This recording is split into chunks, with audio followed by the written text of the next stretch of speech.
Buenas noches con todos. Damos la bienvenida a la Sociedad Peruana de Cancerología en la presentación virtual de la educación médica continua con el tema de melanoma maligno. En esta oportunidad tenemos distinguidos y prestigiosos panelistas donde estarán dándonos todas las experiencias y toda la innovación en el manejo de melanoma maligno. Tenemos al doctor Hugo Fuentes, a la doctora Anabela Llanos de Argentina y una mesa de discusión donde van a disertar también con el doctor Sandro Casavilca y el doctor José Galarreta. Y en esta oportunidad hemos tenido la coordinación y la moderación del doctor Julio Abugataz, un prestigioso cirujano oncólogo de nuestro país, investigador de alcance internacional, ha ocupado cargos directivos para la prevención y control del cáncer, tanto en el INE como en diferentes sociedades académicas, una de ellas la Sociedad Peruana de Cancerología, así que nos honra con su presencia el doctor Julio Abugataz. Gracias, doctor, por estar compartiendo con nosotros esta actividad académica y agradecemos la conexión de todos los miembros y todos los que están participando el día de hoy en nuestra actividad científica.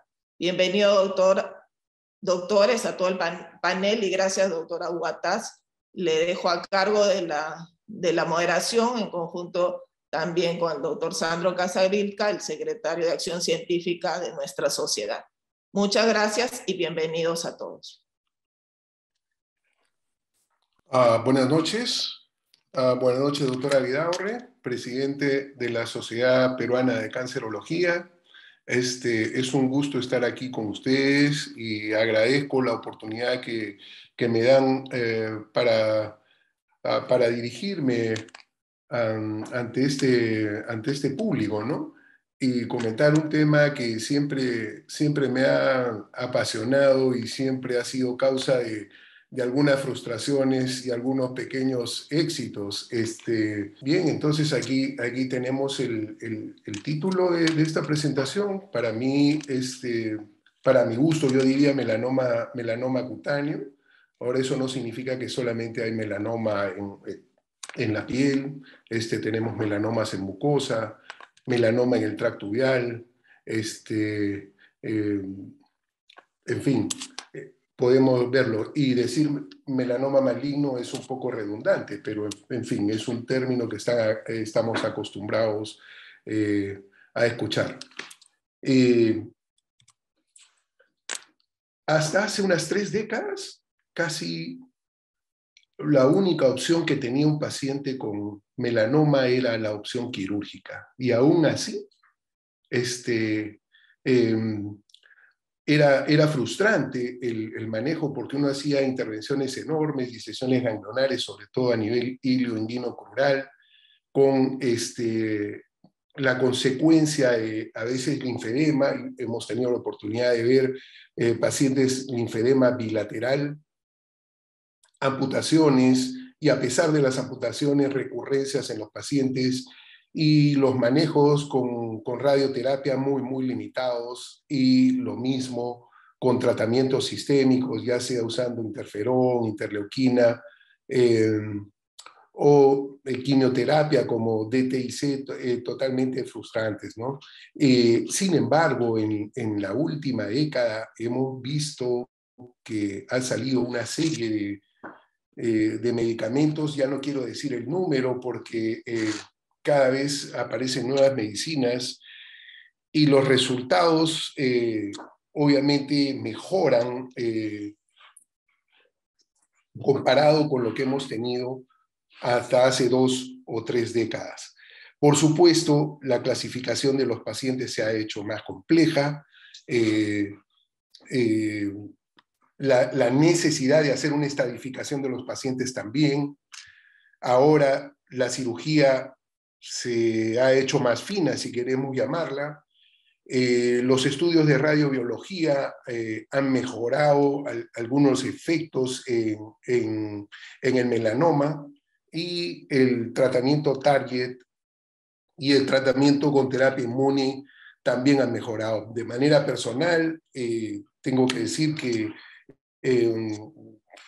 hace unos 8 años, más o menos, recibí un paciente con melanoma a nivel de la piel del hombro derecho, con metástasis pulmonar múltiple. Recibió, si mal no recuerdo, ipilimumab, y en un tiempo limpió sus lesiones pulmonares. Ya no lo seguí más, no lo volví a ver al paciente, pero fue impresionante ver la tomografía de antes y después. Yo estoy presentando este caso porque esto es lo que vemos aquí en el Instituto Nacional de Enfermedades Neoplásicas.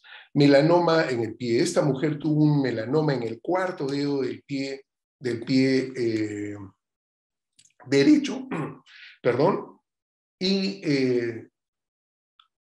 se fue y en 3 años regresa con una recurrencia enorme, como ustedes pueden ver. En la foto del lado derecho, no sé si alcanzan a ver mi puntero, pero se ven lesiones subcutáneas, ¿no? Y dijimos, ¿qué hacemos con esta paciente? Y todas las lesiones subcutáneas que ven estaban por debajo de la región poplitea. Finalmente, después de discutir, habíamos visto la opción para este tipo de pacientes de hacer una infusión aislada de extremidad con melfalán. Y eso fue lo que le hicimos a la paciente. Si ustedes ven acá, esta paciente con estos nódulos subcutáneos no es la mejor foto comparativa, pero aquí sí se puede ver descamación, que fue parte de los efectos de haberle pasado melfalán, y donde si pudiéramos haber tenido mejor ángulo de esta foto, hubiéramos visto que todos estos nódulos subcutáneos habían desaparecido. Pero esta desaparición no duró 2 meses. En 2 meses, esta paciente hizo una explosión de melanoma, si se quiere llamar, a nivel subcutáneo, desde la punta de los dedos del pie hasta la punta de la cabeza. Literalmente, la paciente en 2 meses más falleció.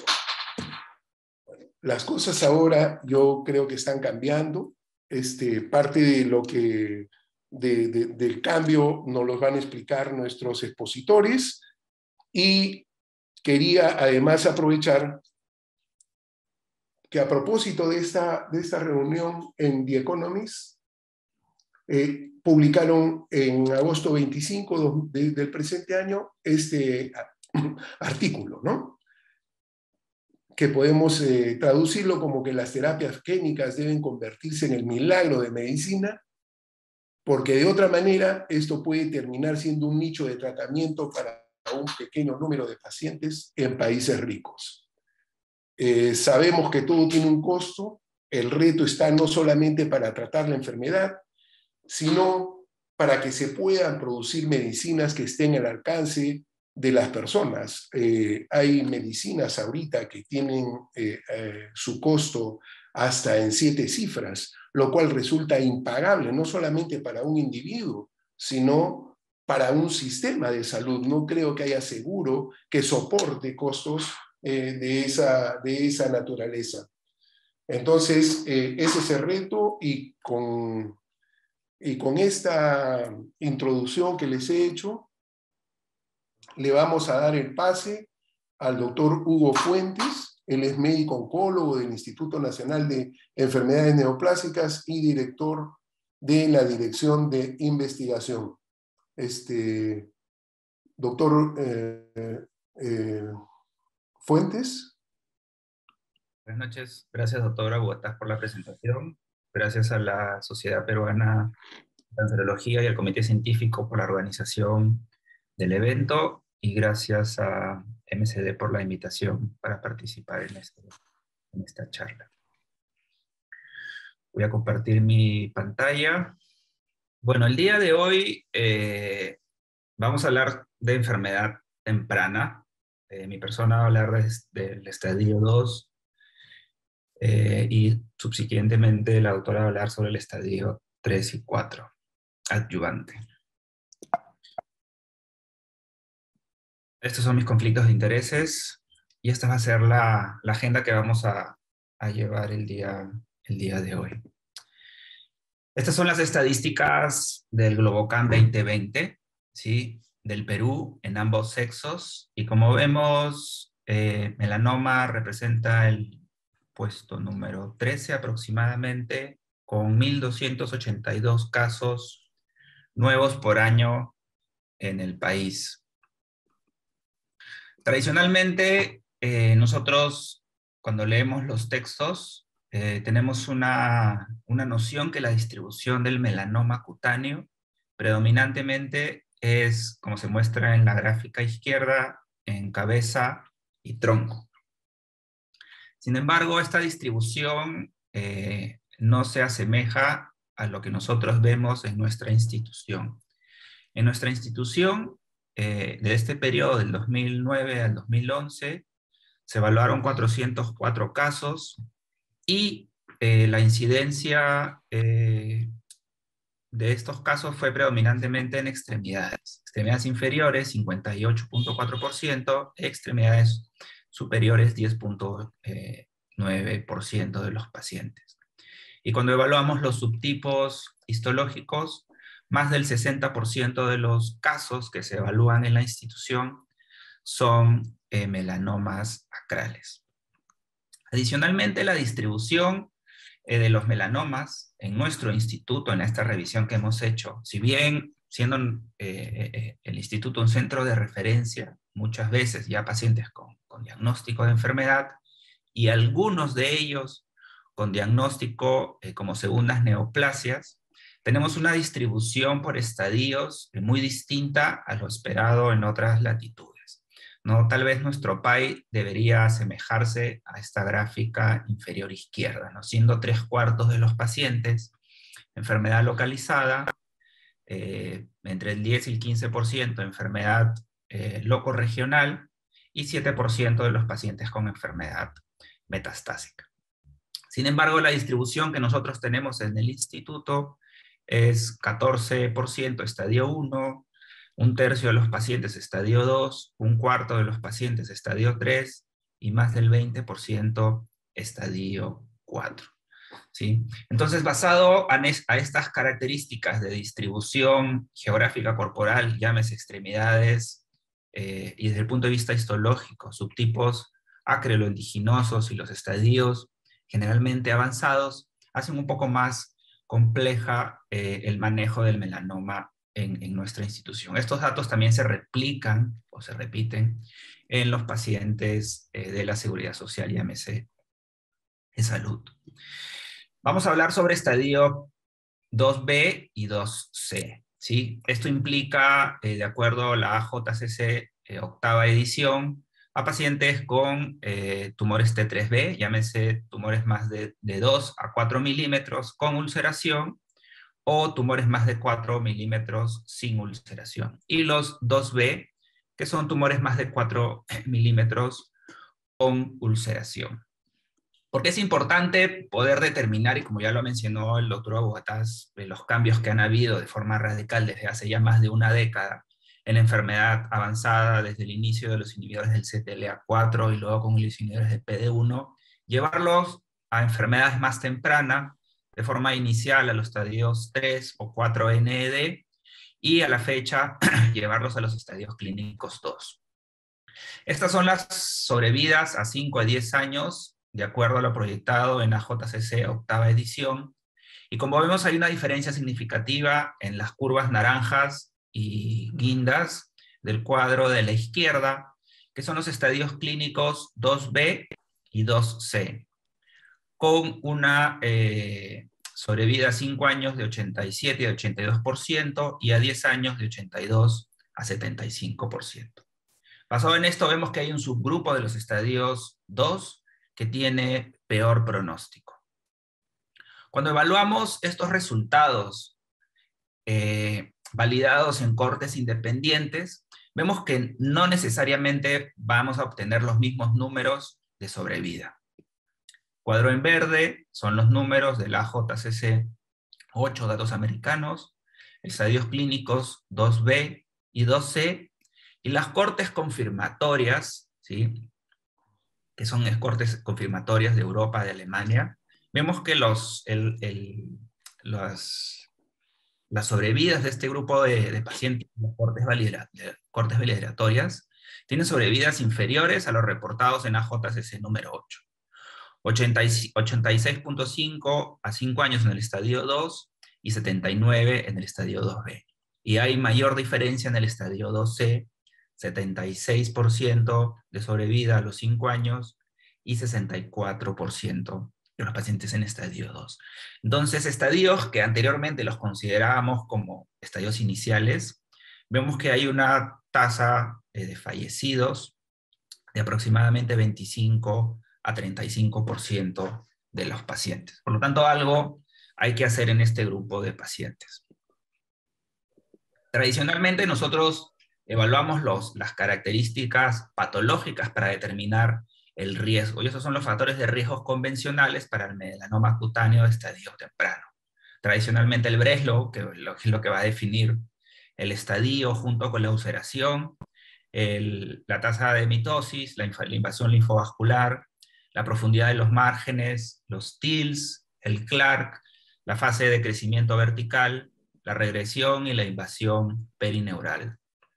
De acuerdo a esto se podrán estratificar riesgos y vemos que en el cuadro del medio, que son los altos riesgos que vamos a hablar a la fecha, o en el día de hoy, son los estadios 2B y 2C que le confiere mayor riesgo basados en los datos de la JCC y en las cortes confirmatorias de este grupo de pacientes. Sin embargo, esto de estadio 2 y 3, siendo enfermedades locales o locorregionales respectivamente, biológicamente no es un grupo homogéneo. Esta es una validación de un perfil inmuno del melanoma, que es el MIP, y como vemos, de acuerdo al perfil del MIP, puede estratificar en dos grupos, ¿no? En alto riesgo y en bajo riesgo. Siendo estadios 2 y 3, tienen un valor pronóstico significativo, siendo los de bajo riesgo con una probabilidad de recaída bastante baja y los de alto riesgo una probabilidad de recaída bastante alta. Tal vez lo ideal sería validarlos en una corte confirmatoria con tratamiento para que sean una validación no solo como score pronóstico, sino como score predictivo. Adicionalmente hay otras plataformas que son estas expresiones génicas de 31 genes en 523 pacientes con melanoma cutáneo, e igual los subdivide a pacientes con estadio clínico 3 en clases, ¿no? Clase 1, clase 2, llámese bajo y alto riesgo, con diferencias significativas en la sobrevida, como vemos en las gráficas, ¿no? 88 para los bajo riesgo y 52 para los alto riesgo en los diferentes subgrupos. Algo bastante interesante es que incluso este grupo de pacientes con estadio 1 y estadio 2A, que no vamos a hablar, también los podemos estratificar en grupos adicionales, ¿no? Clases 1A, 1B, 2A, 2B, de acuerdo a estos perfiles de expresión génica, ¿sí? Que valdría ser como si fuera un oncotype en mama. Y podemos ver de que incluso los estadios 1 y 2A, un grupo de pacientes puede tener sobrevidas siendo estadios 1 o 2A, casi como si fuera un 2C, ¿no? 60.9% de sobrevida a 5 años, y son datos similares a la corte confirmatoria que previamente vimos en los pacientes con estadio 2C. Por lo tanto, es un grupo bastante heterogéneo, ¿sí? Del estadio 1 al estadio 2C que nos compromete a hablar el día de hoy. Y adicionalmente los resultados del ctDNA que predice sobrevida en los pacientes con estadio 3C, que lo van a hablar más adelante. Tradicionalmente, hubo un gap de tiempo bastante largo entre lo que usábamos tradicionalmente, incluso en el instituto utilizábamos interferón altas dosis de acuerdo a la secuencia de tratamiento del Dr. Kirwood, pero teníamos resultados no tan buenos, con sobrevidas bien marginales y a expensas de una toxicidad bastante considerable, ¿sí? y es que en enfermedad adyuvante ya desde el 2015, desde el uso de LIPI altas dosis, vimos que cambió la era de la enfermedad temprana con el tratamiento adyuvante. Esto era lo que teníamos tradicionalmente, los resultados del Dr. Bukit, con resultados marginales para la sobrevida libre de enfermedad, con una disminución del riesgo de evento de 17%, y para sobrevida global una disminución del riesgo de muerte de 9%. Con esto era bajo lo que trabajábamos, pero vuelvo a repetir, a expensas de esquemas bastante tóxicos e intensos que muchos pacientes no podían completar siquiera la inducción del tratamiento endovenoso, que era un mes. Este es un estudio que a la fecha es el único estudio que ha sido aprobado en este escenario, que es el estudio Keynote 716. Es un estudio que incluyó pacientes pediátricos, incluso mayores de 12 años, con melanomas recientemente diagnosticados de alto riesgo, que como hemos definido, 2B y 2C, en buenas condiciones, y fueron estratificados de acuerdo a la categoría T, los 2B, que son los 3B y T4A, y los 3C, que son los T4B, y el estatus pediátrico de acuerdo a la edad. Fueron randomizados 1 a 1, más de 900 pacientes, al brazo de estudio, que es pembrolizumab, 200 miligramos cada 3 semanas, o en la población pediátrica, 2 miligramos por kilo, versus placebo, que en su momento era el estándar de tratamiento. ¿Por cuánto tiempo? 52 semanas, llámese 17 ciclos. Seguían en seguimiento, y hay una segunda parte, que es la parte del rechallenge o del crossover, que a la fecha no se han reportado los resultados. Los objetivos primarios sobre vida libre de relapso, y los objetivos secundarios sobre vida libre de metástasis a distancia, sobre vida global, seguridad y un exploratorio de calidad de vida. Estas eran las características de los pacientes, la mayoría de ellos de sexo masculino. Como vemos, 63% de los pacientes 2B, un tercio de los pacientes 2C. Este fue el segundo resultado. El primer resultado interino de la sobrevida libre de relapso fue a 12 meses. Este es el segundo resultado a 18 meses, año y medio. Como vemos, existe una diferencia significativa entre el brazo del placebo en comparación a pembrolizumab de 85.8% versus 77% para el brazo del placebo. Esto significa que hay una reducción del riesgo de recurrencia en 39%. La actualización que se dio a 24 meses persistía a 37 meses persistía esta diferencia de 81.2% y 72.8% con respecto a la sobrevida libre de relapso, y el hazard ratio seguía en 0.64, llámese 36% de reducción del riesgo de evento. Esto fue para todos los subgrupos. Tal vez algo discutible, evidentemente, como vimos, solo un tercio de los pacientes eran T4B, no logró significancia estadística, pero para el grupo de 3B, T3B, T4A, y para todos los pacientes existía una diferencia significativa para beneficio de sobrevida libre de relapso. Esto es algo importante que podemos dejar incluso a discusión dentro del panel. El perfil de la primera recurrencia. El perfil de la primera recurrencia, hubo una disminución significativa de las recurrencias a distancia en el brazo de pembrolizumab, y casi el 50% de estas recurrencias eran locales, regionales o locorregionales. Por lo tanto, tal vez podríamos discutir en el panel de discusión el rol de la cirugía o de la resección en este grupo de pacientes, que va a ser la mitad, que tienen este tipo de recurrencias, locales, regionales o locorregionales, y evidentemente cuál va a ser el manejo de este grupo de pacientes. Los efectos adversos, bueno, los que manejamos inmunoterapia es un perfil de seguridad bastante llevadero. Las probabilidades de hacer un efecto adverso 3 o 4 es bajo, 17% relacionado al pembrolizumab, y como sabemos la mayoría de ellos son efectos adversos endocrinos, fatiga o a nivel dérmico, prurito o rash. El segundo objetivo, el objetivo secundario, uno de ellos, que es sobrevida libre de metástasis a distancia, hubo una diferencia significativa en beneficio del pembrolizumab en comparación del placebo a 24 meses, de 88.1% en beneficio a este grupo de pacientes, como una disminución del riesgo de metástasis a distancia de 36% con significancia estadística. El patrón de metástasis, como ya lo hemos mencionado, la probabilidad de hacer de metástasis a distancia es de forma significativa menor en el brazo de pembrolizumab, con una mayor frecuencia de metástasis pulmonares en el brazo de placebo.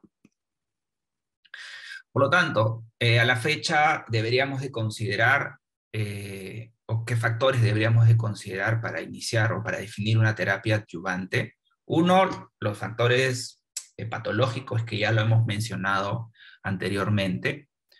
Uno, la data que podamos tener de acuerdo a los estudios pivotales. En nuestra realidad podríamos tal vez discutir si es que la mayoría de nuestros pacientes son acrales y no es una población que se ha representado en los estudios que a la fecha venimos a discutir. Es primero valedero hacer alguna data de nuestra población para luego definir, extrapolarla al resto. Evidentemente, en aquellos que tienen más de una opción del tratamiento, y la siguiente charla pues nos mencionarán que en estadio 3 hay probabilidades de utilizar terapia target con inhibidores BRAF/MEK e inmunoterapia, qué tanto cuenta la decisión del paciente, o si existe un perfil de paciente para poder definir terapia target o terapia con inmunoterapia. Y obviamente algo que sí es muy importante es definir las opciones de tratamiento en enfermedad avanzada. Porque como hemos visto, a pesar de inmunoterapia, existirá un grupo de pacientes que van a presentar relapso de enfermedad, ¿sí? En diferente proporción, de acuerdo a la categoría T por AJCC número 8. Entonces, si es que no tenemos muchas alternativas de tratamiento en enfermedad avanzada, como en algunos artículos los postulan, será una alternativa poder postular la opción de observar a los pacientes y tratarlos a la recurrencia. Yo creo que sería otro punto a considerar dentro de la mesa de discusión. Obviamente, todas estas terapias adyuvantes se debería de considerar la mejoría de la sobrevida libre de enfermedad, la mejoría de la sobrevida libre de metástasis a distancia, que en el estudio CITE16 cumplen estos objetivos, y de sobrevida global, que tal vez pueda ser otro motivo de discusión. A la fecha, el único que ha mostrado beneficio en sobrevida global es el estudio de ipilimumab a altas dosis. Por lo tanto, en estadio 2 de alto riesgo, llámese 2B y 2C, pembrolizumab adyuvante ha sido aprobado por los entes regulatorios FDA y EMA y está en proceso de evaluación para aprobación por las guías NICE, basado en los resultados de sobrevida libre de relapso 24 meses de 81.2%, con una disminución del riesgo del evento de 36%, tanto para el objetivo primario y objetivo secundario, y algunas preguntas pendientes de respuesta, como hemos mencionado, los paneles de expresión génica podría ser una herramienta para poder estratificar mejor a los pacientes que realmente requieran estas terapias, que si bien tienen una toxicidad al paciente baja, pueden generar una toxicidad financiera bastante alta para el sistema de salud. Como mencioné anteriormente, data en melanoma poco frecuentes, que es en nuestro caso una alta proporción de ellos, acrales y mucosos. No tenemos muchos, pero los acrales sí representan un problema incluso en enfermedad avanzada. ¿Y qué hacer, por ejemplo, con los nuevos melanomas que pueden aparecer durante la adyuvancia en este grupo de pacientes? ¿Y qué opciones de tratamiento pudiéramos tener, como hablamos previamente? Las recurrencias locales durante la adyuvancia o a distancia durante la misma adyuvancia, y qué opciones de tratamiento pudiéramos tener luego de haber terminado el tratamiento del mismo. Eso es todo lo que tengo por mostrarles esta noche y los espero en la discusión. Muchas gracias.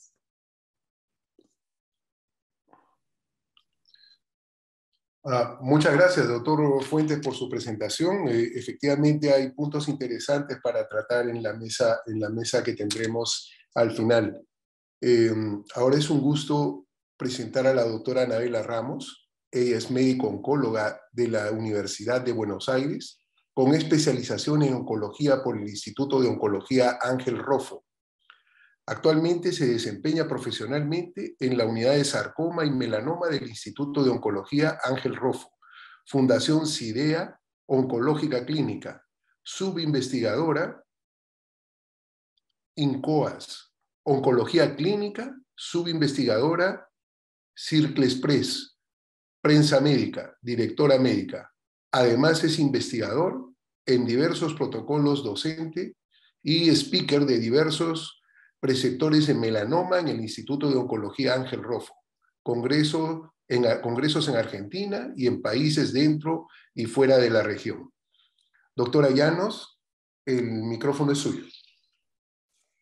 Bueno, buenas noches. Muchas gracias por la invitación, siempre presente cuando me necesitan desde allá. Extraño no poder estar ahí de manera presencial, pero de alguna u otra manera acá estamos. Bueno, a mí me toca, a ver, voy a acomodar acá para ponerla a compartir. Me toca ir a los estadios 3 de melanoma, y redondeando un poco lo que presentó el doctor Fuentes previamente, la verdad es que tenemos muchos tratamientos para el melanoma metastásico en los últimos años, y todos esos tratamientos fueron pasando a el set de adyuvancia. Hoy tenemos aprobados anti-PD1 como el pembrolizumab, el nivolumab, las terapias dirigidas en BRAF mutado, dabra más trametinib. El objetivo de la adyuvancia, yo creo que el objetivo nuestro es el impacto en supervivencia libre de recurrencia y supervivencia libre de metástasis a distancia como objetivo principal, dado que los resultados en supervivencia global, muchas veces en los que tenemos con los estudios que están ya antiguos, digamos, que ahora vamos a presentar, se ven enmascarados con los tratamientos subsecuentes. Entonces, un dato bastante limpio, por decirlo de alguna manera, de los tratamientos, del beneficio del tratamiento adyuvante se ve reflejado en supervivencia libre de recurrencia y supervivencia libre de metástasis a distancia. El punto más importante es definir qué pacientes son de alto riesgo, como bien dijo el doctor Fuentes, y de acuerdo a eso, a qué pacientes vamos a poder beneficiar. Y hablando de riesgos, no tenemos muy claro aún definidos estos grupos de riesgo. Sin embargo, fíjense que el estadio 3 tenemos una supervivencia a 5 años de un estadio 3D de 32%, pero 3A de 93%. Y si incluso dividimos a 3A a las metástasis ganglionares menor a 1 milímetro, la supervivencia es de 91% a 5 años. Pero si la metástasis es mayor a 1 milímetro, 72%. Es decir, que en un mismo grupo podemos subdividir a los pacientes en cuanto a la supervivencia. También, como dijo el doctor, los estadios 2B y 2C tienen peor pronóstico que los estadios 3A. Entonces, antiguamente, y sobre todo en los trabajos que mostró el doctor de Kirkwood, del interferón, los pacientes que se trataban eran estadios 3. ¿Por qué? Porque nuestro pensamiento era que el paciente que tenía ganglios positivos era el paciente de peor pronóstico. Y hoy, con estos datos que tenemos con las curvas de supervivencia, que acá se ven muy claras, a ver si se ve mi cursor, esto es lo que mostró el doctor, los estadios 2B y 2C, pero si los comparamos con los estadios 3, 3A tiene mejor supervivencia que estadios 2B y 2C contra 3B, 3C y 3D. ¿Qué quiere decir esto? Que nosotros hasta hace poco tiempo, hasta la aprobación del estudio que demostró el doctor Fuentes, nosotros estábamos pensando que los pacientes, o estábamos tratando a los pacientes de alto riesgo solo estadio 3. Y acá vemos que quizá la duda puede empezar a marcarnos a nosotros qué pacientes con estadios 3A deberíamos tratar y a cuáles quizá controlarlos. Si vemos la diferencia en supervivencia de la JCC7 y la JCC8, seguimos viendo que los estadios 3A, la diferencia de 1 milímetro y mayor a 1 milímetro, se sigue sosteniendo a pesar de esta nueva clasificación. Pero más allá de también definir el riesgo de los pacientes, también tenemos que tener en cuenta cuál es el beneficio y cuál es el riesgo que implica este tratamiento, porque ningún tratamiento es inocuo, y en eso hacer un balance para ver qué beneficio tenemos en cuanto a la recurrencia y cómo impactamos a nivel de la muerte del paciente, digamos, qué beneficio de supervivencia libre de recurrencia y qué beneficio de supervivencia global. ¿Por qué? Porque muchos de estos pacientes, por más que reciben tratamiento adyuvante, presentan recaída, es decir, que beneficiamos a muchos, pero también a muchos no podemos beneficiar y todavía, como dijo el doctor, no tenemos ningún biomarcador específico que nos pueda determinar, seleccionar a los pacientes. Y otro punto muy importante es la toxicidad. Tenemos que saber qué toxicidad estamos afrontando con el tratamiento que le estamos indicando al paciente para poder evaluar riesgo-beneficio. ¿Por qué? Porque tenemos toxicidades agudas, toxicidades a largo plazo, que eso tiene que ver con pacientes que probablemente nosotros curemos, pero que le podamos estar impactando en las toxicidades a largo plazo. También tener en cuenta la edad del paciente, las comorbilidades y sobre todo, si vamos a pensar en inmunoterapia, alguna evidencia de enfermedad autoinmune. Como dijo el doctor, hasta ahora esto es lo que tenemos de tratamientos. Tenemos el interferón, que altas dosis, que ya hoy ya uno no los utiliza, y en esta nueva era, en estadios 3, tenemos el ipilimumab, que este estudio es ipilimumab versus placebo en estadios 3, en 2015, que lleva la aprobación del ipilimumab. La contra de este estudio, por decirlo de alguna manera, es que se utilizó la dosis de 10 miligramos kilo, que le confiere mucha toxicidad al paciente. Si bien se aprobó, uno estaba pensando en pacientes sin evidencia de enfermedad, pero con una alta tasa de toxicidad. Y el comparador era placebo. Con esto de todas maneras se aprobó porque los resultados fueron con impacto en supervivencia libre de recurrencia. Luego tenemos el estudio 238, que es un poco el que vamos a hablar hoy, que compara nivolumab contra ipilimumab. Este estudio es el único que tiene comparador un tratamiento eficaz, porque como les dije antes, el ipilimumab demostró eficacia en supervivencia libre de recurrencia contra placebo, y es que BMS utiliza este estudio como comparador, a diferencia de los otros estudios donde la rama comparadora es placebo. ¿Por qué importa esto? Porque tiene que ver con los hazard ratios. Vemos que por ahí puede ser no tan notoria la diferencia, pero porque el comparador justamente es un tratamiento eficaz. Este estudio se hizo en estadios 3B a 4 resecados. Es el único trabajo que incluyó pacientes con estadio 4 resecados, si bien eran un poquito de pacientes, no eran, es como uno lo tiene como una tendencia, como al tratamiento uno no va a tratar a todos los estadios 4 con resección y luego tratamiento adyuvante, pero sí para pacientes seleccionados. El otro estudio en BRAF positivo es dabrafenib más trametinib.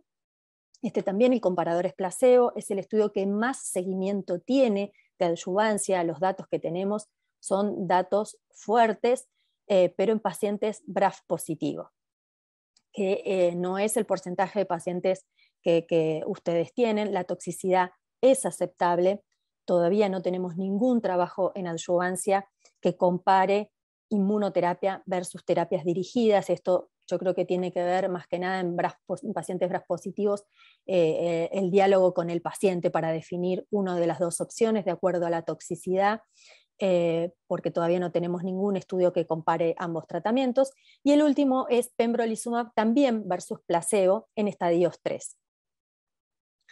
Estas son las curvas de los estadios 3. El primero es el estudio Checkmate 238, como les contaba, que es la comparación de nivolumab versus ipilimumab en estadios 3B, 3C y estadios 4. El segundo es el estudio de pembrolizumab en pacientes de alto riesgo con estadios 3. Y acá el perfil de pacientes es similar al Conviade de dabratrametinib. ¿Por qué? Porque incluye pacientes en estadios 3A con metástasis ganglionares mayor a 1 milímetro, pero no incluye pacientes en estadios 4.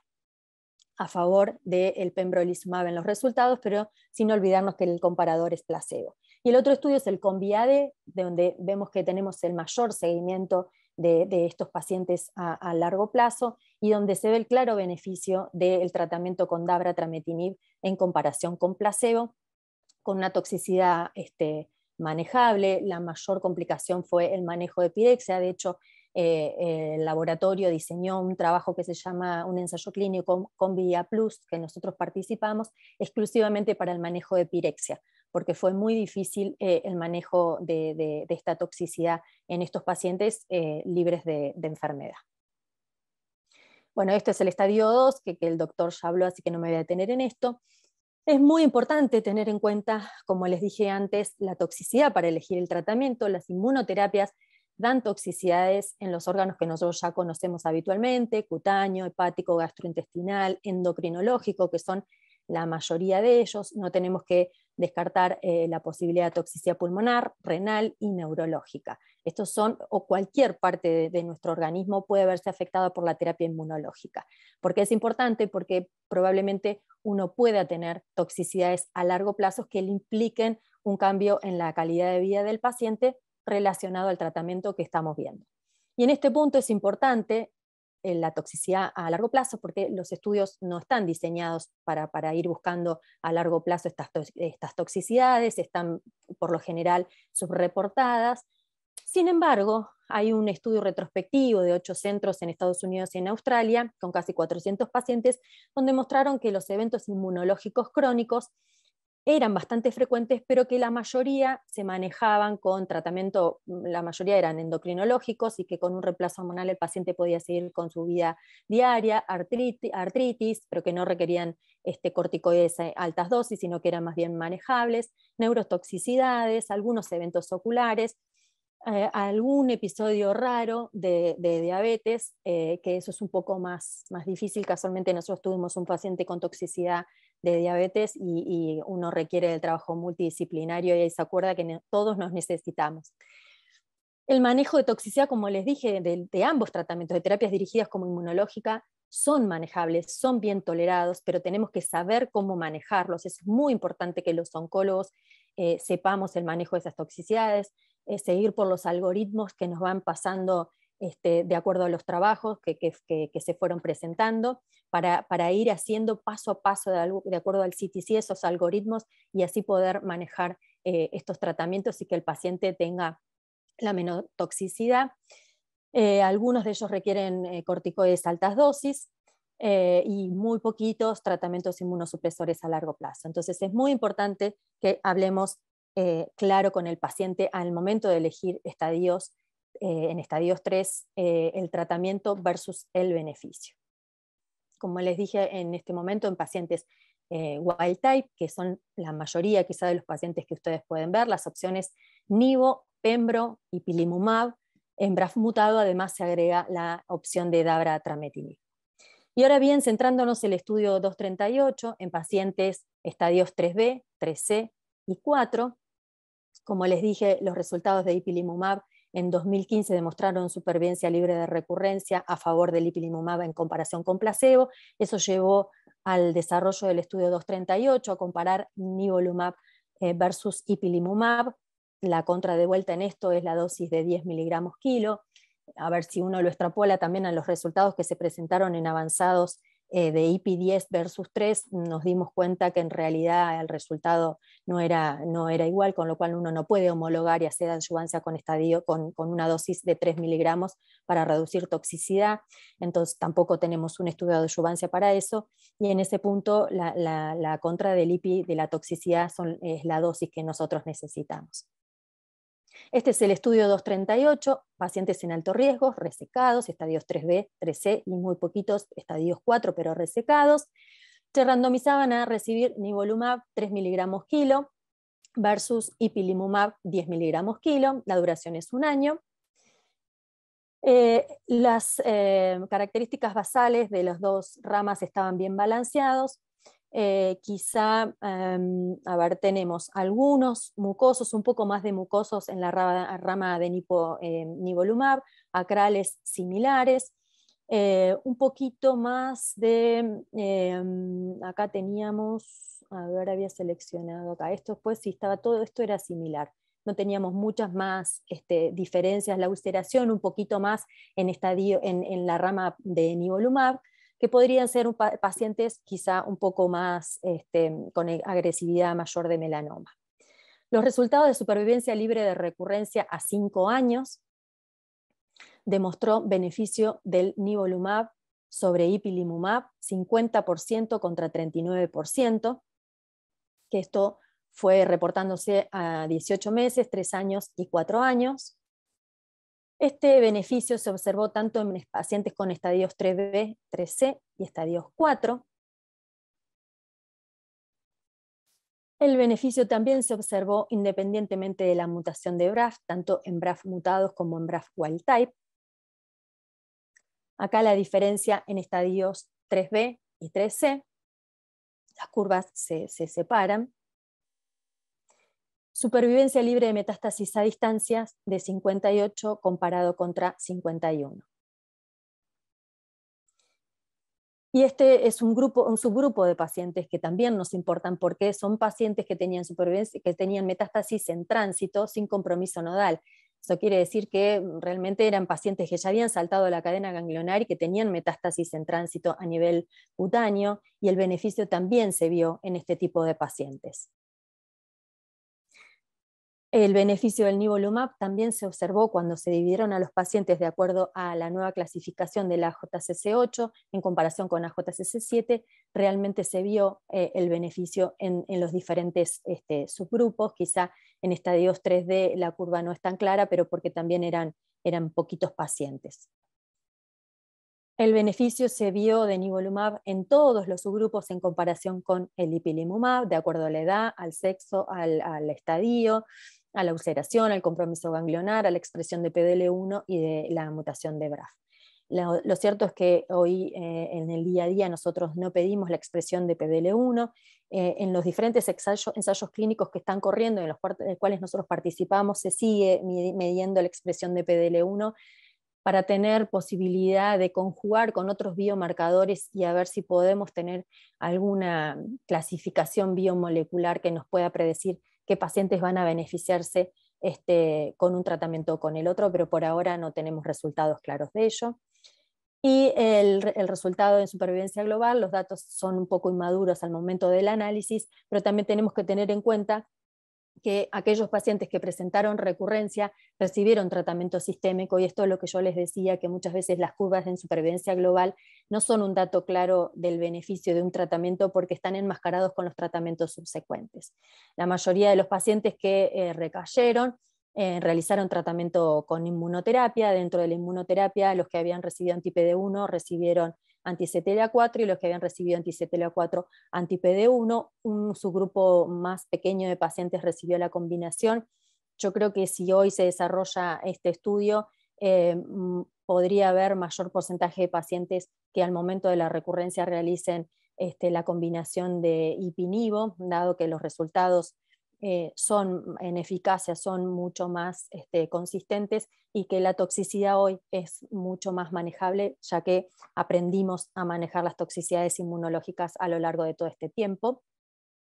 Como ustedes pueden ver, la toxicidad grado 3, que es la que más nos importa, 3 o 4, es mucho más frecuente con ipilimumab, casi el doble, que con un anti-PD1. La más frecuente de las toxicidades con ipilimumab es la diarrea, que es lo que es más difícil de manejar, y después el resto son más o menos similares, pero es casi el doble de toxicidad. Para un paciente libre de enfermedad, esto afecta un poco en esto que hablábamos de elegir el mayor beneficio con el menor riesgo posible.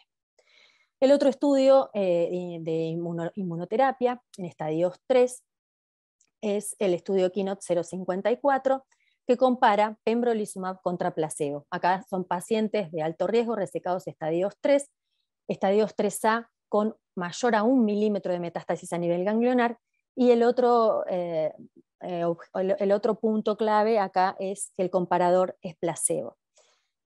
Uno puede ver que las curvas se separan y que los hazard radios son mayor, pero lo cierto es que tenemos que tener en cuenta que el 238 se comparó con un tratamiento eficaz. No obstante, el beneficio del pembrolizumab se ve en este tipo de pacientes más allá de que su comparador sea placebo, pero la verdad es que los hazard radios no se pueden comparar de manera, decir que un tratamiento es mejor que el otro, porque en realidad el comparador no es el mismo. Este beneficio del pembrolizumab se vio tanto en estadios 3A, 3B y 3C, del mismo modo en pacientes wild type y BRAF mutado, con lo cual el estudio 238 demostró que el beneficio del nivolumab sobre el ipilimumab es marcado en cuanto a la supervivencia libre de recurrencia. La supervivencia global todavía los datos son inmaduros, pero probablemente no tengamos un dato muy limpio con respecto a esto por los tratamientos subsecuentes. Sin embargo, la tasa de sobrevida a 5 años fue de 76 para nivo y de 72 para ipilimumab, un poco mejor que a los 4 años, que era de 78 y 77, es decir, que las curvas parecerían que se empiezan a separar. Hay que ver qué es lo que pasa con un mayor seguimiento. El perfil de toxicidad es lo que ya conocemos.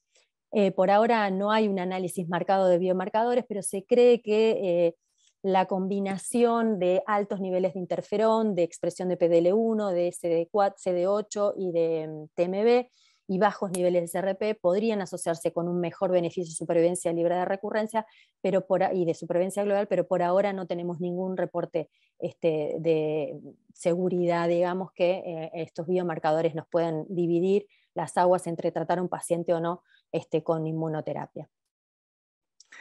Por otro lado, tenemos que tener en cuenta qué estamos haciendo nosotros con el tratamiento adyuvante. Una cosa es tener y medir el riesgo relativo, es decir, que el riesgo relativo sirve para comparar un grupo contra otro grupo en diferentes condiciones, y eso nos da un 50% de riesgo relativo, es decir, en la población general, un grupo de pacientes contra otro grupo, pero en condiciones no limitadas, no estandarizadas. Entonces eso nos da un 50%, ¿sí? Ahora, si hacemos y vemos el riesgo absoluto, que es en realidad al que nosotros queremos ir, porque es el riesgo que realmente vamos a determinar con un tratamiento, porque es un grupo de pacientes en los cuales se le puso una situación particular, no en condiciones de diferentes comorbilidades, vivienda ni demás, sino con una situación puntual, que es el riesgo, la reducción del riesgo absoluto. Y en este punto, el tratamiento adyuvante,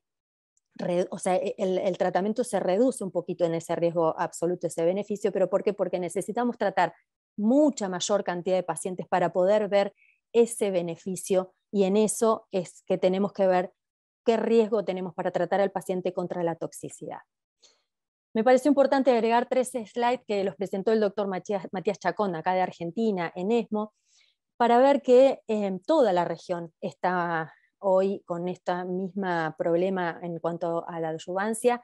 Tenemos prácticamente todos los tratamientos posibles aprobados, en algunos no está Dabratrame, pero la mayoría tienen aprobación de la inmunoterapia. La mayoría de los centros de Latinoamérica tienen un sistema de salud público, privado, mixto y otros.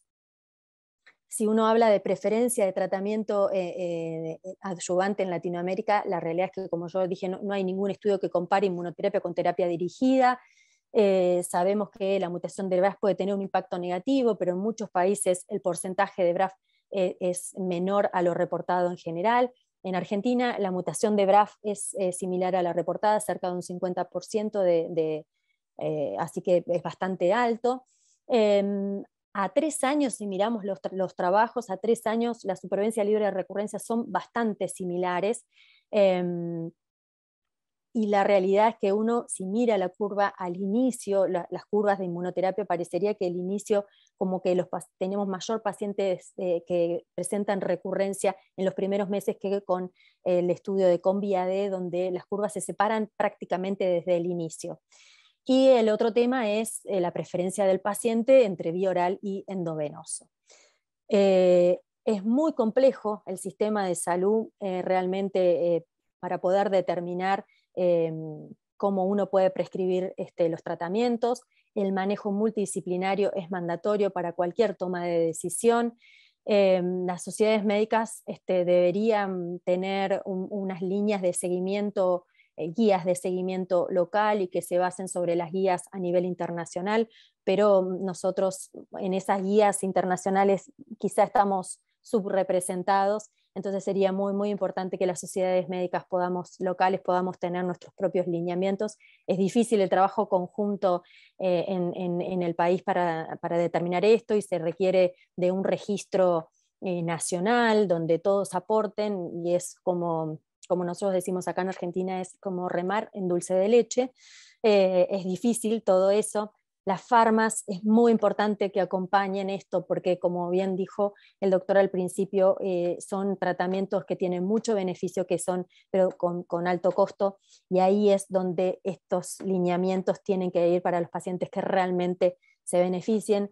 Yo creo que en este punto, en los estadios 3, quizá tengamos que hacer un poco de hincapié para asumir el costo en estadios 3A mayor a 1 milímetro, quizá dejarlos por fuera y ver qué opciones de seguimiento tenemos y qué tasa de recurrencia, y sí ir a tratar a estadios 2B, 2C, 3B y 3C y 3D. Eso seguramente, eso sí o sí deben tratarse, y por ahí uno, si quiere hacer la lupa, bueno, ver qué pasa con los estadios 3A, porque realmente las curvas son diferentes.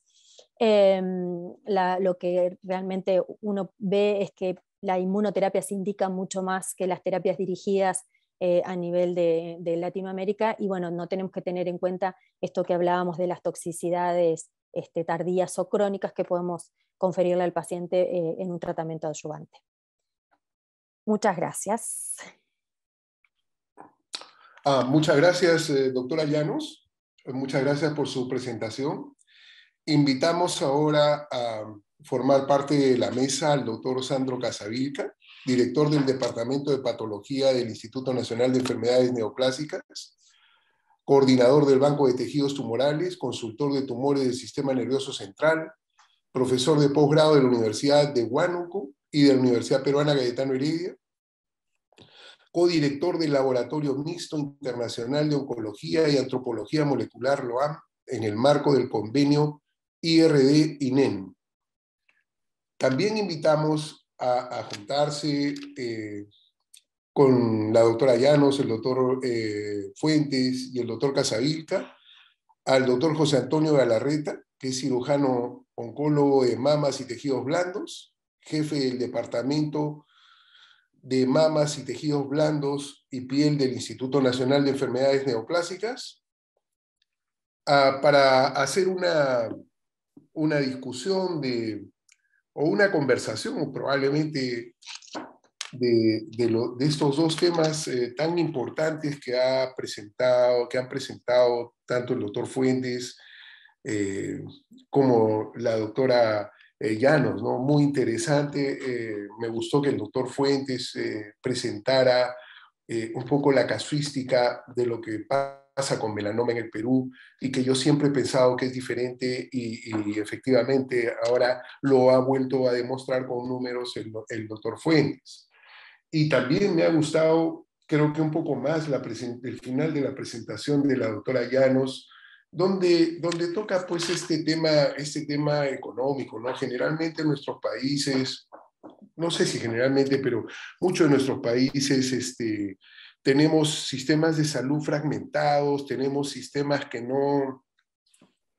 a veces no conversan, y lo que es mayor es que a veces no tenemos alternativas para ofrecer a nuestros pacientes que sean factibles desde el punto de vista económico, ¿no?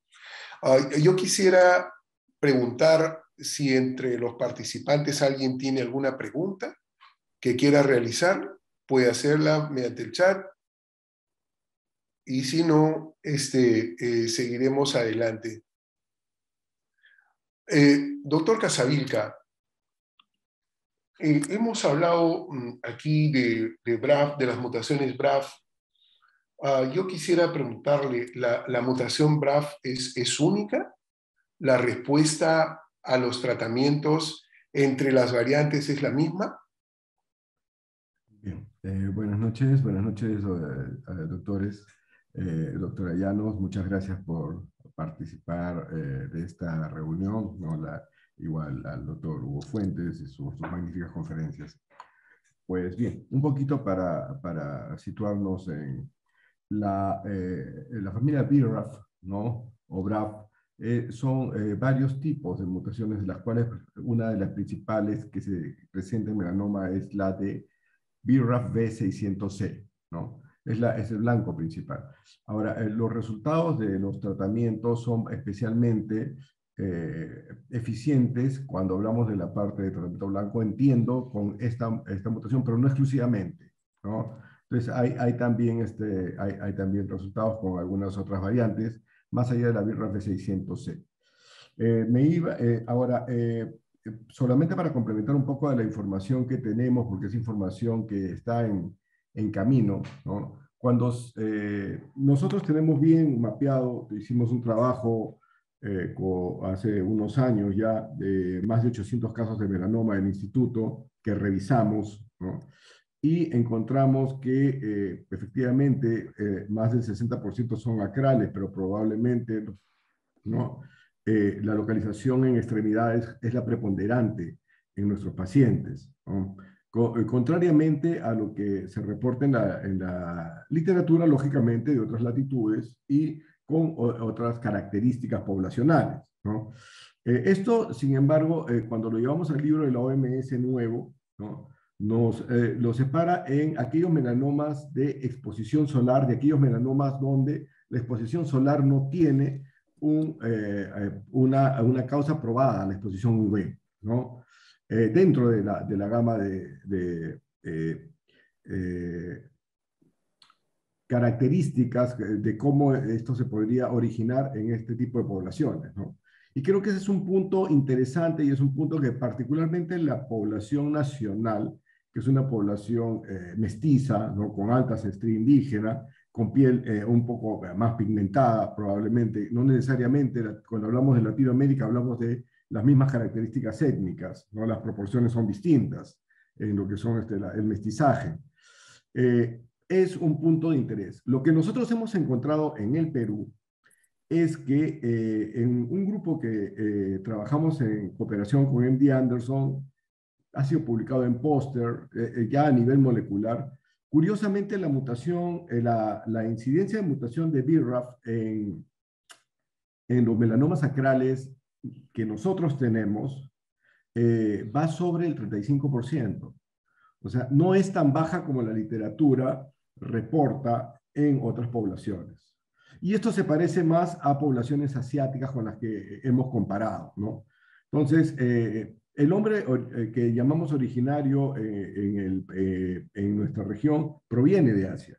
Fue un hombre que venía de Asia y que se encontró en Siberia 10.000 años para después descender a través de las costas hacia poblar todo el resto de América.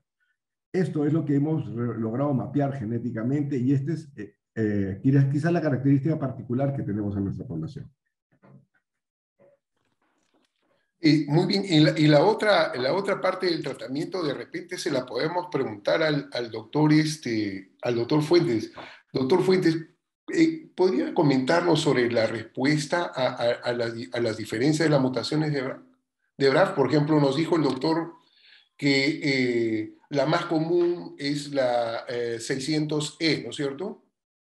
¿Qué pasa, por ejemplo, con la 600K respecto de la E en cuanto al tratamiento? ¿Tenemos algún conocimiento, algún comentario sobre eso?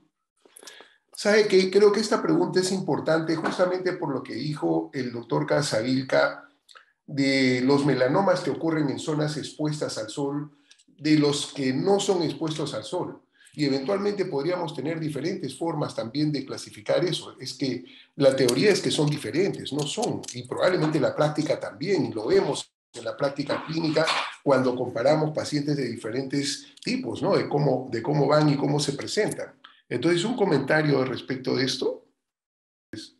Las lesiones que crecen en la piel relacionado al daño inducido por exposición crónica solar versus las que no, el patrón de mutaciones es distinto. Con respecto a las mutaciones del BRAF, casi el 90% de ellas son las mutaciones del BRAF B600C. Una menor proporción está el K y las que vienen, ¿no? El D. Si bien no hay estudios específicos de diferencias entre patrones de mutaciones entre el E y el K, sí hay alguna data que muestra que las respuestas, por ejemplo, sobre todo a terapia inmune, es distinta entre ambas, ¿sí? Tal vez los del B600K responden más a la inmunoterapia que los B600C, y para terapia target al revés. Los B600C responden mejor a terapia target que los B600K. Pero esto también va a depender de la magnitud diagnóstica que podamos tener, ¿no? Porque la mayoría de los tests detectan solo B600C, ¿no? Entonces, eso va a depender también de la capacidad de poder hacer el análisis. Personalmente, yo no he llegado a tener algún paciente distinto de mutaciones del B600E. Bueno, uno, porque la frecuencia de mutaciones del BRAF es menor, evidentemente, y, y básicamente eso es lo que quería mencionarle con respecto a las respuestas que tenemos en los diferentes subtipos de B600, ¿no? Quisiera hacer un agregado a esto que dijo recién el doctor. Hay un trabajo de fase 2 de Dabra-Trame, del inicio del tratamiento de terapias dirigidas, donde compara la diferencia de las respuestas en B600C y B600K, y se ve claramente la diferencia de que la mayoría de los pacientes con B600E responden al tratamiento de terapia dirigida en comparación con B600K. Nosotros en el Instituto Roffo tenemos manera de determinar B600E, K. La verdad que las proporciones son similares a las reportadas, y además también podemos detectar D y M. Hemos tenido alrededor de entre 10 y 12 pacientes con mutaciones raras. Hicimos un trabajo que lo presentamos, pero así muy, muy chiquito, porque eran muy pocos pacientes, de casi 20 pacientes con mutaciones B600K y raras en tratamiento con pembrolizumab y con nivolumab, y vimos que los resultados son similares a las mutaciones negativas, digamos.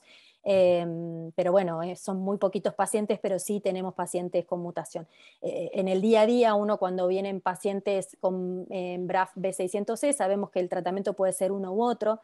Los pacientes en realidad uno los determina por la carga de enfermedad, el lugar de enfermedad, el valor de la LDH. Tenemos como un montón de factores clínicos, y tener la mutación de B600K u otra más rara orienta a iniciar más con la inmunoterapia que con la terapia dirigida, tal cual dijo el doctor. Bien, gracias, doctora, por el aporte. Doctor Galarreta.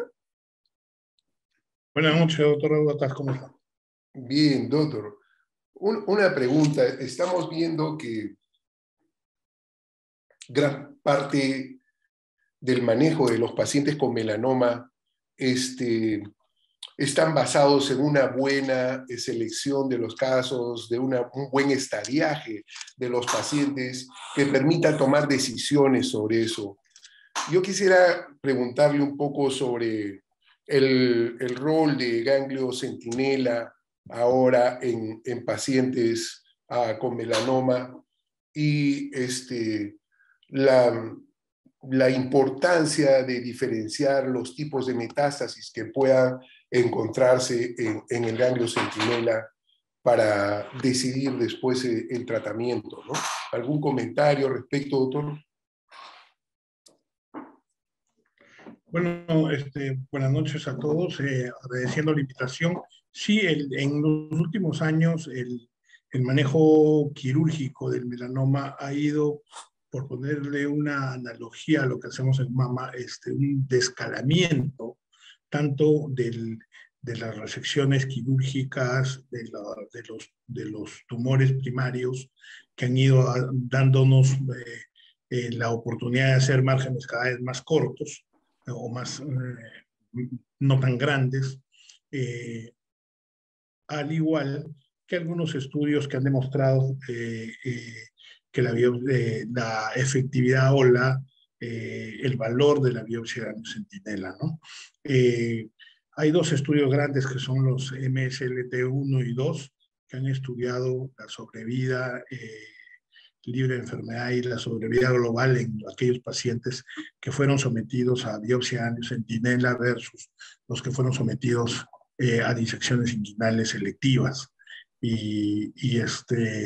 Tal es el punto de los cambios que han habido en estos tiempos, que en las guías de práctica clínica, generalmente aquellos pacientes que ya no tienen una evidencia clara de ganglios metastásicos, las guías recomiendan la posibilidad o no de hacer biopsia de angiocentinela, ¿no? Porque ya no se está dentro de la información del manejo de la linfadenectomía por angiocentinela en melanoma, ya no se está considerando que haya un mayor beneficio en aquellos pacientes que han tenido ganglio centinela positivo versus los que han tenido, los que no presentan clínica de ganglio centinela. Bien, gracias, doctor. Doctor Casavilca, en el reporte que hacen los patólogos cuando describen un ganglio centinela, ¿tiene importancia el tipo de metástasis y cómo está esta distribuida en el ganglio? Bueno, la AJCC ha incorporado en la última edición, en la última edición que tenemos vigente, ¿no? El concepto de ganglio centinela en el estadiaje, ¿no? Entonces, si bien no repercute dentro de lo que es la linfadenectomía o el pronóstico con la linfadenectomía, sí repercute en el estadiaje y desde ahí, pues, en el manejo que va a tener el terapeuta, ¿no? Ahora, esto es independiente del tamaño de la metástasis, porque el tamaño de la metástasis no es un factor que por lo menos la JCC esté manejando para cambiar el valor del ganglio centinela, o por lo menos, más allá de la discusión académica, no es algo que se haya determinado. Por lo menos no en lo que yo sepa. Entonces, dejo la pregunta abierta para por lo menos los reportes que son oficiales, ¿no? Entonces, de acuerdo a esto, el planteamiento de ganglio centinela en melanoma, y aquí tenemos que también plantearnos una realidad, ¿no?, diferente, porque no solamente la realidad la vivimos respecto a los tratamientos que podrían ser difíciles por coberturar por un sistema de salud, sino que en nuestros países no solamente hay limitaciones de tipo económico, sino también tecnológico. Entonces, la accesibilidad que podemos tener en el instituto a tener un COVAS cerrado para el BRAF V600C probablemente no esté diseminada en todo, o no sea accesible a todo el país, ni tampoco las tecnologías, desgraciadamente aún, incluso inmunohistoquímica, ¿no? Y el ganglio centinela, teóricamente dentro del protocolo, exige que ante un ganglio centinela negativo a la tinción de HE, requeriría de inmunohistoquímica para descartar completamente el hecho de que éste tenga una metástasis de células aisladas o una micrometástasis, que en mama, por ejemplo, no tendría ningún valor, ¿no? Pero que en melanoma sí. Y ahí viene otra cuestión, o sea, que esto tiene todo otro protocolo, porque para que tú puedas realmente detectar estas áreas, aunque el manejo del ganglio es parecido al que tenemos en mama, con cortes transversales al eje longitudinal de 2 milímetros, para ser exactos y para encontrar estas micrometástasis, tendríamos nosotros que tener imágenes en espejo o cortes en espejo previamente realizados para poder hacerles la inmuno a estos cortes. Por lo menos eso es lo que el protocolo recomendaba. Nosotros prácticamente hacemos la inmunohistoquímica a las áreas sospechosas en el instituto cuando tenemos una sospecha de micrometástasis. No estamos siguiendo del todo el protocolo, pero esto tiene que ver también con una cuestión de costos y de capacidades de cada institución, ¿no? No sé si... Yo quisiera plantear, porque creo que esto más o menos cubre lo que se ha cuestionado, lo que se ha preguntado. Me gustaría proponer, hay un tema que se ha tocado acá, que es el tema justamente de biomarcadores. Y justamente estábamos hablando de la diferencia entre asiáticos probablemente y en poblaciones más occidentales respecto a la presencia más prevalente de BRAF V600E, incluso en melanomas acrales. Pero tenemos otro marcador que no ha sido un marcador muy eficiente, que ha sido el PDL1, que independientemente, no solamente del marcador, han desarrollado diferentes clonas con diferentes companion que están cerrados a equipos específicos que hace muy difícil que PDL1 no solamente sea accesible para todas las drogas con las que han hecho companion, porque han hecho companion con diferentes equipos, sino la interpretación también se ha diversificado de una manera que la hace muy compleja, incluso a veces poco reproducible. Y a ese respecto justamente quería quizás regresar un poco al hecho de que quizás nos hemos olvidado un poco de que el melanoma que tenemos es más frecuente de una localización que no es la que está más estudiada, y que probablemente la respuesta inmune, que en algún momento Clark la definió en más o menos del 90% para definir de que había o no un infiltrado linfoide significativo, han habido diversos protocolos de estudio en donde se han generado fórmulas como el ASIMI que parecen ser un poco más exactas y que no hemos explotado mucho respecto a la respuesta que esto puede relacionarse con el tratamiento. Entonces, no sé si alguien ha podido indagar un poco más de esto o si lo tienen en cuenta. Doctor Fuentes, doctora Llanos. A ver, con respecto a la expresión de PDL1, es cierto que es muy difícil de determinar, hay diferentes técnicas, diferentes laboratorios, diferentes maneras de corte, menos de 1%, más de 50%.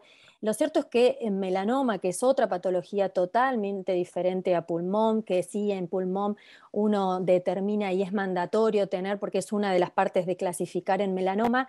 Si uno ve los trabajos que comparan las diferencias entre los porcentajes, aquellos pacientes con expresión de PDL1 negativo, y si comparamos el tratamiento de investigación con el tratamiento estándar, las curvas se separan independientemente de la expresión de PDL1. Entonces, más allá de que un paciente sea PDL1 positivo o PDL1 negativo, el tratamiento que uno está evaluando, las curvas se separan con el estándar. Entonces, lo cierto es que uno no lo tiene en cuenta porque sea uno u otro, por más que los porcentajes sean más bajos si comparamos PDL1 negativo contra PDL1 positivo, las curvas se separan. No es que por la expresión, supongamos, menor a 1%, las curvas se separan y mayor a 1% se asemejan. Se siguen separando en menor proporción, pero eso no puede determinar un tratamiento o el otro. Eso en ese punto. Con respecto a biomarcadores, la verdad es que todavía no tenemos ninguno que nos pueda hacer determinar ir para un lado o para el otro en cuanto a la selección.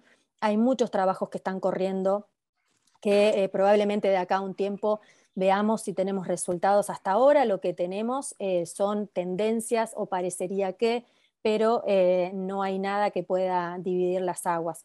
Incluso lo evaluamos a través de la mutación de BRAF y tanto BRAF positivo como negativo se benefician en cuanto a la inmunoterapia, expresión de PDL1 se benefician y si bien las curvas uno trata de cuando da charlas de decir todo lo positivo, no tenemos que dejar en cuenta que la mitad de la curva, que es todo lo que está por arriba, son casi, por lo general, un 50% de pacientes que estamos dejando sin poder ayudar con cualquier tratamiento que hagamos y que no podemos saber por qué esos pacientes no responden a un tratamiento o al otro, ni podemos elegir qué tratamiento hacer porque todavía no tenemos estos biomarcadores.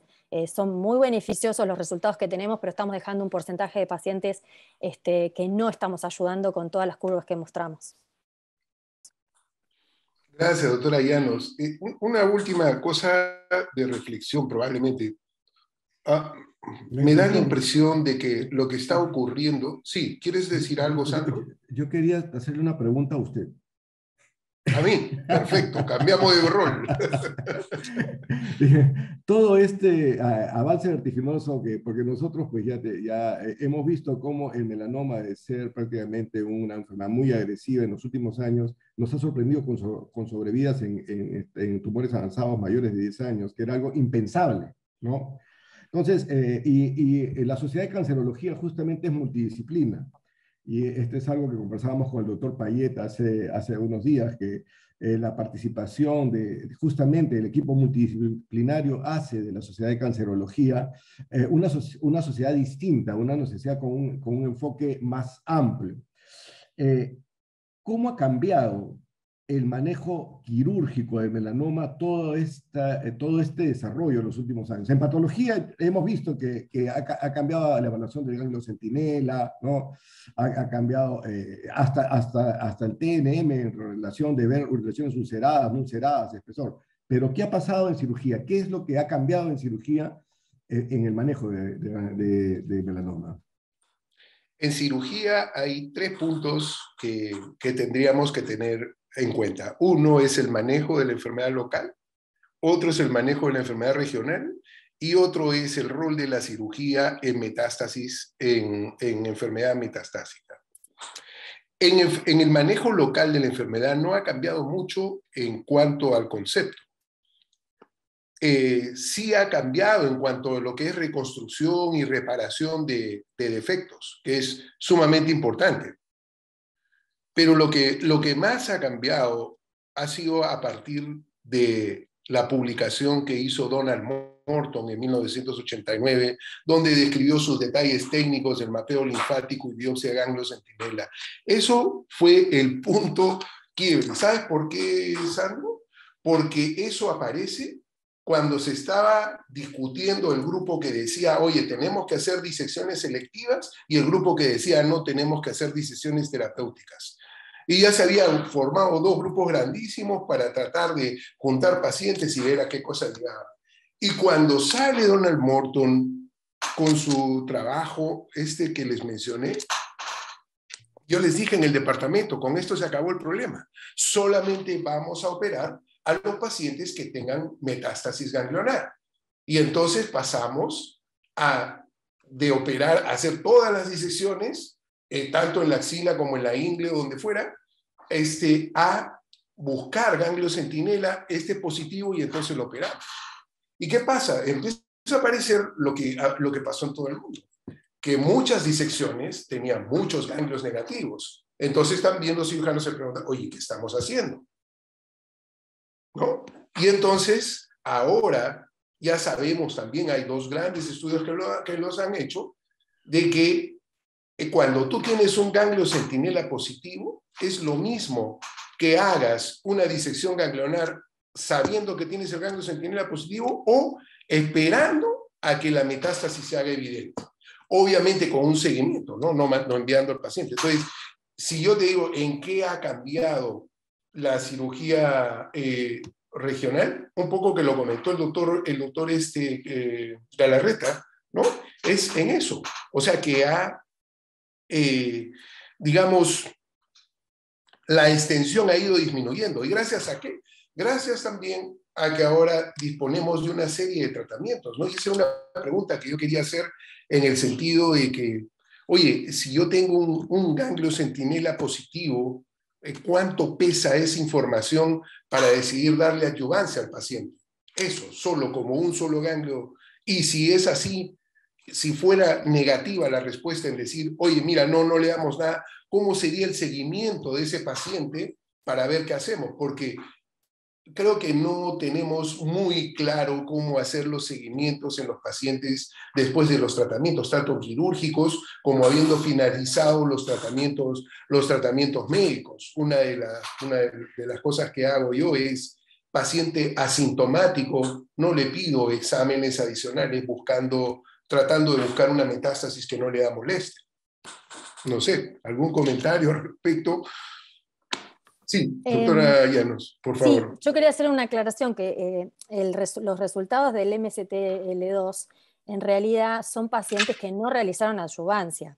O sea, todos los datos que nosotros tenemos, estos pacientes no realizaron adyuvancia, es decir, que todos los datos que nosotros estamos teniendo, quizá podemos tener algunas respuestas en cuanto a las cirugías de resección y demás con el tratamiento adyuvante un tiempo más adelante. Pero bueno, haciendo esa aclaración, todos los resultados que tenemos de ese estudio son pacientes que se dividió las aguas en cuanto al ganglio centinela, hacerle linfadenectomía o no, y esos pacientes no reciben tratamiento adyuvante. Yo creo que ahí va a mover un poco las aguas. Nosotros ya hoy en el trabajo en el Instituto Roffo no le hacemos linfadenectomía a todos los pacientes, sino que cuando el ganglio centinela es positivo y sobre todo a nivel inguinal, que la mayor complicación para la linfadenectomía es la toxicidad que le estamos generando por el hecho del linfedema, porque hoy, si bien el MSTL2 no cubre la cantidad de pacientes de cabeza y cuello, que eso también es importante, hoy uno no duda en hacer un vaciamiento en cabeza y cuello, primero porque la diseminación a nivel ganglionar es mucho más compleja y lo cierto es que la complicación de la cirugía es mucho menor y uno tiene al paciente bien operado, libre de enfermedad y después le hace la adyuvancia. En axila es un mitad y mitad, porque no es tanto el porcentaje de la linfadenectomía, del linfedema en cuanto a la ingle, pero hoy con ganglio positivo, ganglio centinela, pasa directamente a adyuvancia y se evita la linfadenectomía, eso lo hacemos en el día a día. Incluso los ensayos clínicos nuevos corriendo, que hasta hace 1 año y medio más o menos, uno de los criterios de inclusión era resección completa y hablaban de linfadenectomía. Hoy ya los ensayos clínicos no hacen la aclaración de la linfadenectomía, sino resección completa, y en eso implica que sea ganglio centinela y punto. Entonces ya vamos avanzando y ahí con quizá unos 5 años más adelante podamos ver a ver cuál es el beneficio o no, si es que tenemos que volver a hacer linfadenectomía o no, o quedarnos como venimos con este pensamiento de meter la adyuvancia en el medio y dejar esta cirugía para otro momento. ¿En algún momento será posible de que puedan decidir la adyuvancia solamente con el tumor primario? La realidad es que hoy el ganglio centinela es mandatorio para estadificar al paciente. Si no hacemos ganglio centinela, estamos subestadificando al paciente. Y en ese punto es importante lo que decía el doctor, hacer una correcta evaluación del ganglio centinela es tener una correcta estadificación. Entiendo que es mucho más costoso, que es mucho más dificultoso, pero es una mejor manera de poder tener bien estadificado al paciente para saber en cuánto lo vamos a beneficiar o no, sobre todo porque, como vimos, los estadios 3A no es lo mismo una metástasis mayor a 1 milímetro que menor a 1 milímetro. Y a veces nos pasa a nosotros que evaluamos el ganglio centinela muy minucioso, que vemos micrometástasis todas menores a 1 milímetro, pero a veces 3 micrometástasis en un mismo ganglio de 0,3, 0,4 y demás, y en ese punto lo que uno tiene que hacer es sumar todas esas micrometástasis para que la carga tumoral dé mayor a 1 milímetro y eso lo convertiría en un estadio con una metástasis mayor a 1 milímetro. Pero estas son todas cosas muy, muy finas que todavía están en revisión. Yo creo que el estadio 3A es el que hoy uno tiene que ir a mirar, porque claramente se benefician con la adyuvancia 2B y 2C, 3B y 3C en adelante, pero el estadio 3A es que hoy tenemos que hilar un poco más fino. ¿Algún comentario, Hugo? Bueno, con respecto al tema del tamaño de la metástasis o de la micrometástasis, yo creo que ese es un tema a discusión siempre en los grupos, porque la mayoría de los ensayos clínicos de adyuvancia incluyó micro más de 1 milímetro. Hace poco en el JCO, poco menos de un mes, salió una publicación justo para ver este análisis de las micrometástasis en estadio 3C y realmente valorar el punto de corte para poder determinar desde cuándo iba una diferencia. Y el punto de corte fue bastante menos de lo inclusive de criterio de inclusión de los ensayos clínicos. O sea, no era 1 milímetro. El punto de corte era 0,3 milímetros para poder determinar alto y bajo riesgo. O sea, menos de 0,3 era casi las curvas como un N0 y más de 0,3 milímetros casi como un N1 con respecto a ese comentario. Yo quisiera sí poner en discusión un punto que personalmente dentro de la práctica clínica me genera bastante problema con los pacientes, y como vimos el 50% de los pacientes que van en adyuvancia en los estadios 2 y una proporción no tan alta pero similar en los estadios 3 que presentan recurrencia locorregional durante la adyuvancia, ¿sí? A veces la discusión de la recurrencia a distancia durante la adyuvancia creo que lo podemos dejar para otra oportunidad si hubiera el caso, pero sí quisiera la discusión desde el punto de vista de la doctora Llanos y del doctor Galarreta de cómo abordar estos grupos de pacientes, ¿no? Que sabemos que tienen recurrencia locorregional, que pudieran tener una resección, y si la tuvieran, en el caso de dejarlo en sin evidencia de enfermedad, es continuarle lo mismo en este grupo de pacientes, cambiarles de tratamiento si están sin evidencia de enfermedad.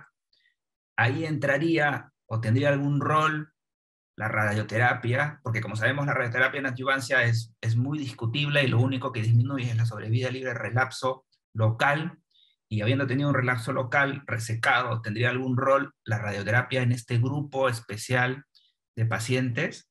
Es una discusión que siempre la tenemos en nuestras unidades, y es el ejercicio que estamos haciendo, como mencionó el doctor Casavilca, como grupo multidisciplinario, tener al patólogo, al oncólogo y al cirujano, en este escenario que personalmente es un reto para con el paciente. Doctor Galarreta. Sí, yo creo que en la mayoría de los casos las recurrencias deben ser resecables en la medida de lo posible, ¿no?